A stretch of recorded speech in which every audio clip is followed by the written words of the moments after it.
Hoy lunes, en Noticias en Flash, la opinión de Juan José Rodríguez Prats.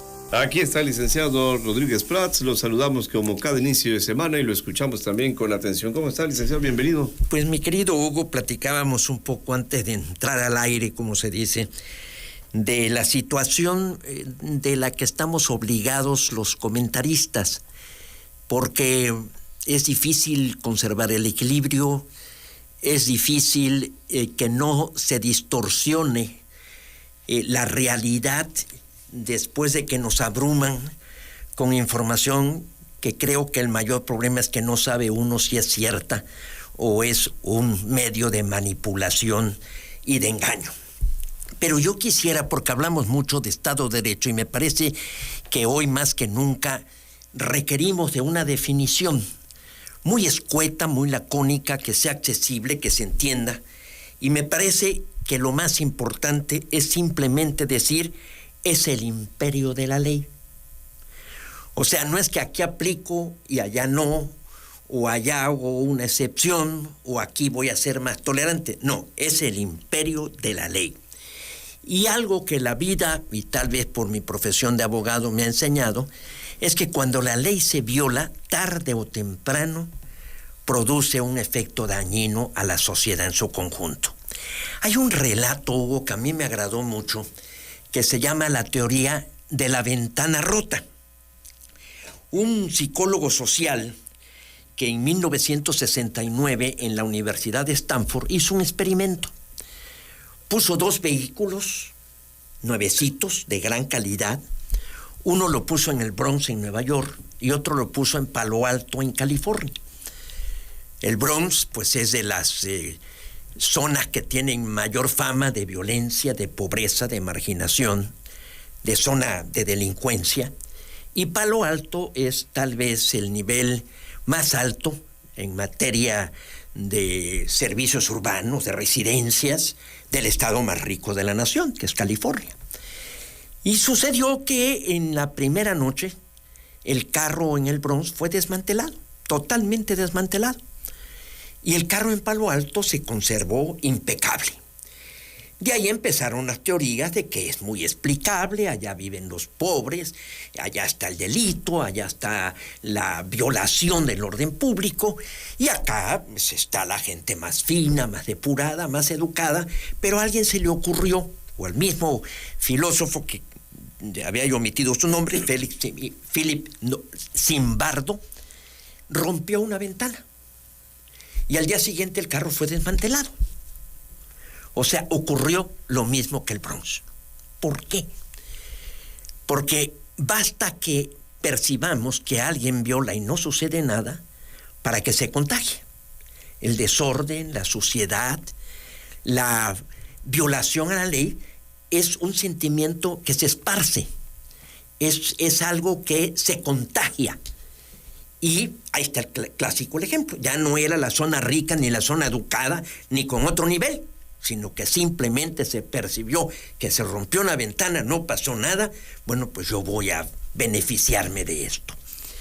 Y eso me lleva al caso de México, porque yo diría que pudiéramos hacer una enciclopedia de los escándalos que quedan impunes, de los escándalos que nos acudan, nos afligen. Viene una noticia y todo mundo está angustiado y resulta que no pasa nada.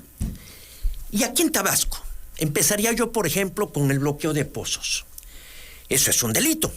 Provocó daños enormes a la nación, al Estado. Propició confrontaciones. El movimiento mal llamado de resistencia civil. Pues, ¿cuál resistencia civil? Es un delito convocar a la ciudadanía que no se pague la luz en protesta por una supuesta fraude electoral. Hoy hay una deuda de 15,000 millones de pesos, tenemos un servicio de electricidad deficiente y la verdad es que los tabasqueños debemos preguntarnos, ¿merecemos un servicio de alta calidad si no lo estamos pagando, si no estamos la contraprestación otorgando por un servicio público? El caso de las 14 cajas, Hugo, el caso de las 14 cajas, allá por el mes de junio del 95. Las de la ignominia. Las de la ignominia, Andrés Manuel presentó las 14 cajas. A mí me anduvo buscando para que las presentáramos juntos. Yo andaba metido en la sierra en Chiapas y no pude acompañarlo. Y las 14 cajas contenían las finanzas del PRI. Esa era el diagnóstico, el veredicto que se dio por parte de la Procuraduría General de la República. Por las cuentas del Banco Confía pasaron millones de dólares. Es más, en el 2000, Arturo Núñez declaró que el día 9 de junio, Roberto Madrazo le fue a tocar la puerta y le dijo que por favor interviniera para que la Procuraduría de Antonio Lozano no investigara las cajas porque la información era cierta. Eso lo dijo en una declaración pública Arturo Núñez, el 2000. En este recinto, Carlos Cabal dijo que le había aportado 5 millones de dólares. Y el escándalo fue mayúsculo, el escándalo fue en todo el país. Y podríamos seguir el escándalo, por ejemplo, de los videos de Bejarano, el escándalo de Ayotzinapa, el escándalo de Tlahualilpan. Ahí perdieron 170 personas la vida y el ejército estaba a 100 metros, 137 personas, para dar la cifra exacta. Los 40 inmigrantes que fallecieron en Ciudad Juárez, Teuchitlán, el asunto del rancho en donde se supone que se hacían prácticas para preparar a los posibles sicarios y que había también ejecuciones. Entonces, el caso Bermúdez, que sinceramente yo estoy sorprendido de la enorme difusión que se le ha dado. Y todo esto me parece que ha provocado una desmoralización. O sea, seguimos con la situación de la ventana rota, un contagio de que seguimos en el desorden y en la falta del cumplimiento de la ley. Yo quisiera detenerme en lo de las 14 cajas, porque sin duda alguna, Hugo, debemos hacer ejercicios de memoria para asumir responsabilidades y aprender. En el 2000, el hombre más indicado para ser gobernador era Arturo Núñez.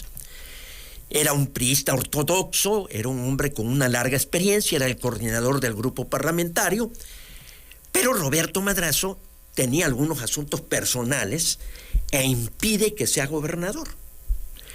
Y entonces, para lograr derrotarlo, convence a Zedillo de que se haga una consulta interna. ¿Y qué forma podía derrotar a Arturo Núñez? Pues poniendo de candidato al que le coordinaba la campaña, Manuel Andrade. Arturo no llegó al gobierno en ese año, llegó 12 años después. Yo cuando escuché el discurso de Arturo Núñez, que nos conocemos desde hace muchísimos años, que empezamos juntos nuestra carrera política, yo ya noté un discurso iracundo. Yo ya noté un discurso, los voy a meter a la cárcel, ya era cobrar facturas, ya era hacer... ni perdón ni olvido, ¿no? Era hacer el ajuste de cuentas. Ahí está el Estado de Derecho.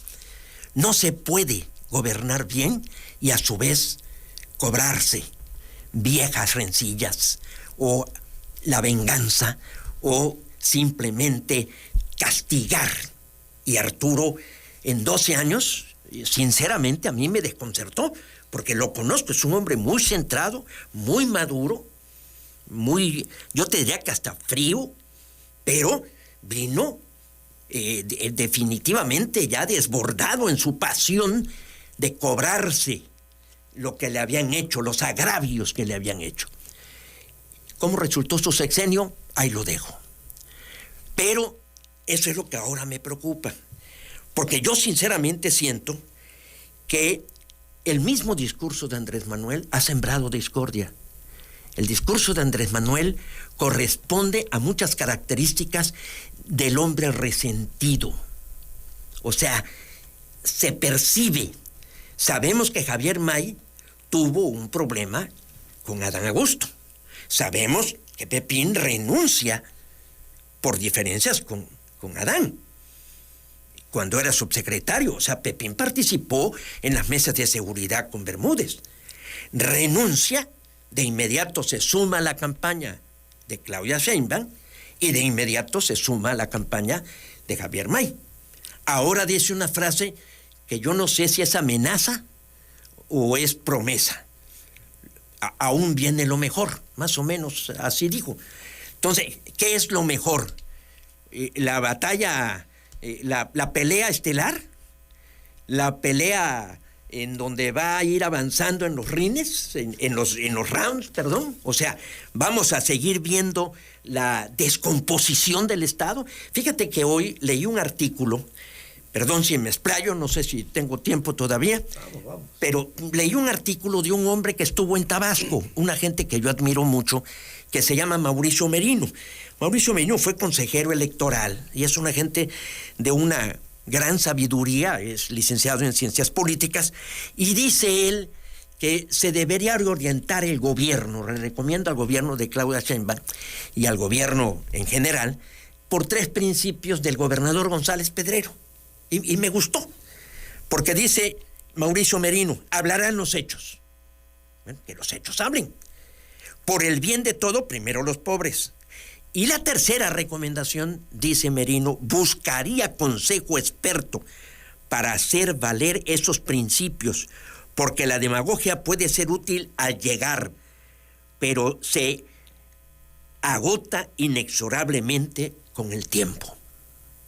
Y esto me parece que es fundamental. El gobierno de territorio, así que se presume, desde mi punto de vista, va al fracaso. El gobernante no está para andar caminando, ni para andar sumando. Eso es una campaña, eso hace un candidato, no un gobernante. El gobernante ejerce el poder desde el centro con todos sus funcionarios públicos, instrumentando las políticas adecuadas para alcanzar los fines del Estado: seguridad, justicia, educación, salud.